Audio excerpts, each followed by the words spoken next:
ಖಾರ ಬಣ್ಣ ಮತ್ತು ರುಚಿ ಆಚಿ ಚಿಲ್ಲಿ ಪೌಡರ್. ವರಿಷ್ಠರ ಭೇಟಿಗೆ ದೆಹಲಿಯಲ್ಲಿ ಬಿಜೆಪಿ ರೆಬೆಲ್ಸ್ ಭಿನ್ನ ಪ್ರಯತ್ನ ಮಾಡ್ತಾ ಇದೆ. ಒಂದು ಕಡೆ ರೆಬೆಲ್ಸ್, ಮತ್ತೊಂದು ಕಡೆ ತಟಸ್ಥ ಬಣದ ನಾಯಕರಿದ್ದಾರೆ. ತಟಸ್ಥ ಬಣದ ನಾಯಕ ಸೋಮಣ್ಣ ಭೇಟಿಯಾಗಿದ್ದಾರೆ ಭಿನ್ನರು.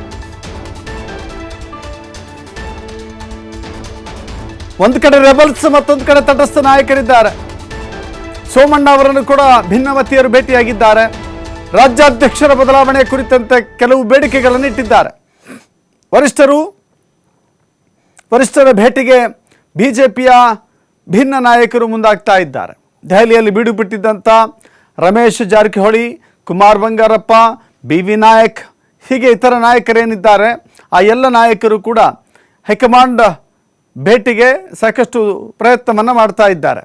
ಅದರ ಮಧ್ಯೆ ಸೋಮಣ್ಣ ಕೇಂದ್ರ ಸಚಿವರನ್ನು ಕೂಡ ಭೇಟಿಯಾಗಿ ಕೆಲವಷ್ಟು ವಿಚಾರಗಳನ್ನು ಮಾತನಾಡಿದ್ದಾರೆ. ಮಾತ್ರವಲ್ಲ, ಕೇಂದ್ರ ಸಚಿವ HD ಕುಮಾರಸ್ವಾಮಿಯವರನ್ನು ಕೂಡ ಇದೇ ರೆಬಲ್ ಟೀಮ್ ಭೇಟಿಯಾಗಿದೆ.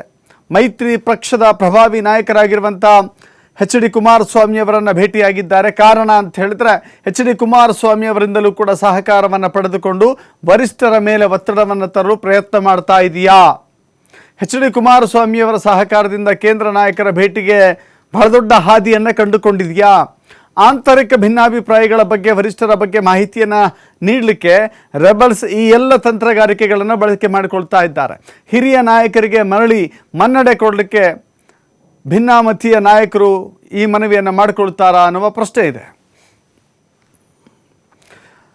ಮತ್ತಷ್ಟು ಮಾಹಿತಿ ನಮ್ಮ ಪ್ರತಿನಿಧಿ ರಾಕೇಶ್ ನೀಡ್ತಾರೆ. ರಾಕೇಶ್, ನಿನ್ನೆಯೂ ಕೂಡ ಒಂದು ಪ್ರಯತ್ನವನ್ನ ಮಾಡ್ತಾ ಇದ್ರು, ಬಟ್ ಬಹುತೇಕ ಅವರಿಗೆ ವರಿಷ್ಠರನ್ನ ಭೇಟಿಯಾಗಲಿಕ್ಕೆ ಸುಲಭವಾಗಿ ಸಾಧ್ಯವಾಗ್ತಾ ಇಲ್ಲ ಅಂತ ಕಾಣಿಸುತ್ತೆ. ಸೊ ಹೀಗಾಗಿ ರಾಜ್ಯದ ಪ್ರಮುಖರ ಮೂಲಕವೇ ಹಾದಿಯನ್ನು ಕಂಡುಕೊಳ್ಳಬೇಕು ಅನ್ನೋದು ಅವರ ಪ್ಲಾನ್. ಹಾಗಾದ್ರೆ ವಿಜೇಂದ್ರ ವಿರುದ್ಧ ಸೋಮಣ್ಣ ಎಷ್ಟರ ಮಟ್ಟಿಗೆ ಸಹಾಯ ಮಾಡಬಲ್ಲರು ಭಿನ್ನಮತೀಯರಿಗೆ?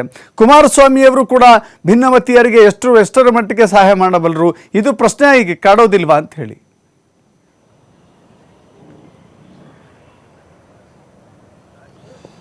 ದಶರಥ, ಬಿಜೆಪಿ ಒಳಗಿನ ಬಂಡಾಯದ ತಂಡ ತನ್ನ ಬೇಡಿಕೆಯನ್ನು ಈಡೇರಿಸಿಕೊಳ್ಳುವುದಕ್ಕೋಸ್ಕರ ಸತತ ಪ್ರಯತ್ನವನ್ನು ಮಾಡ್ತಾ ಇದೆ.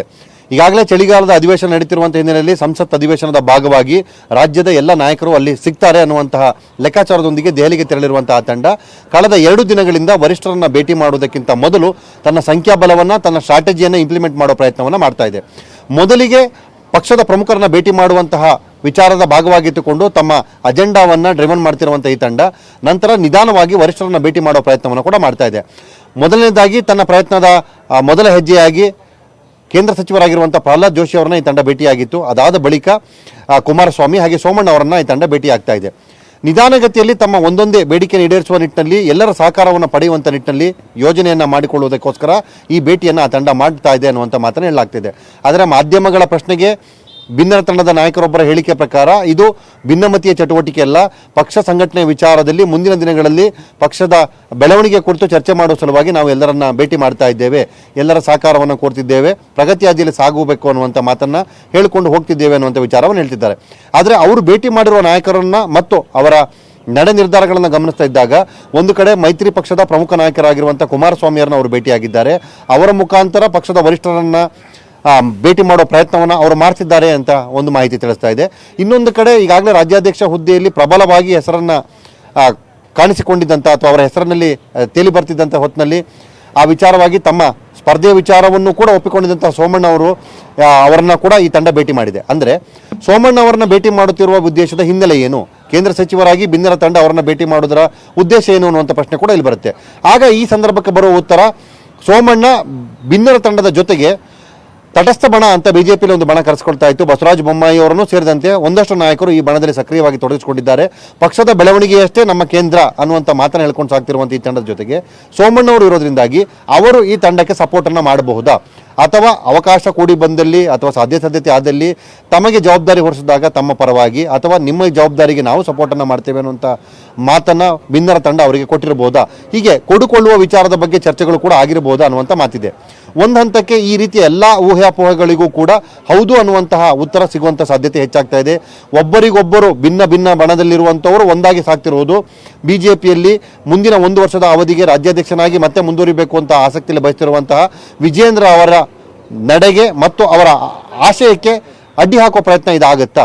ಪಕ್ಷದ ಬಲವರ್ಧನೆ ವಿಚಾರಕ್ಕೆ ತಮ್ಮನ್ನ ರೆಬೆಲ್ ಅಂತ ಗುರುತಿಸಿಕೊಂಡಿರುವ ತಂಡ ಸಮಗ್ರವಾಗಿ ಎಲ್ಲರ ಒಕ್ಕೂಟದ ನಾಯಕತ್ವದ ವ್ಯವಸ್ಥೆಯೊಂದಿಗೆ ಒಗ್ಗಟ್ಟಾಗಿ ಮುಂದೆ ಸಾಗುವ ಯೋಚನೆಯನ್ನ ಮಾಡ್ತಾ ಇದೆ. ಅದಕ್ಕೆ ವರಿಷ್ಠರ ಬಳಗ ಬೆಂಬಲವನ್ನು ಸೂಚಿಸ್ತಾ ಅದಕ್ಕಾಗಿ ಉಳಿದವರು ಸಪೋರ್ಟ್ ಅನ್ನ ಮಾಡ್ತಾರಾ ಅನ್ನುವಂಥ ಪ್ರಶ್ನೆ ಇದೆ. ಇವೆಲ್ಲವಕ್ಕೂ ಉತ್ತರ ಕಂಡುಕೊಳ್ಳಬೇಕು ಅನ್ನುವಂಥ ನಿಟ್ಟಲ್ಲಿ ಈ ಪ್ರಯತ್ನ ಸಾಗ್ತಾ ಇದೆ. ಇನ್ನೂ 2-3 ದಿನಗಳ ಕಾಲ ದೆಹಲಿಯಲ್ಲಿರುವಂಥ ತಂಡ ಇನ್ನೊಂದಷ್ಟು ನಾಯಕರನ್ನ ಭೇಟಿ ಮಾಡಬಹುದು ಅನ್ನುವಂಥ ಕೂಡ ಮಾಹಿತಿ ಸಿಕ್ಕಿದೆ. ಒಟ್ಟಾರೆ ಅವರ ಈ ಎಲ್ಲ ಪ್ರಯತ್ನಗಳಿಗೆ ವರಿಷ್ಠ ಬಳಗ ಒಪ್ಪಿಗೆಯನ್ನು ಕೊಟ್ಟಾಗ ಮಾತ್ರ ಅವರ ಹೋರಾಟಕ್ಕೆ ಅಥವಾ ಅವರ ಅಜೆಂಡಾ ಈಡೇರಿಕೆಗೆ ಅವಕಾಶ ಸಿಗುತ್ತಾ ಇಲ್ವಾ ಅನ್ನೋಂಥದ್ದು ಗೊತ್ತಾಗುತ್ತೆ.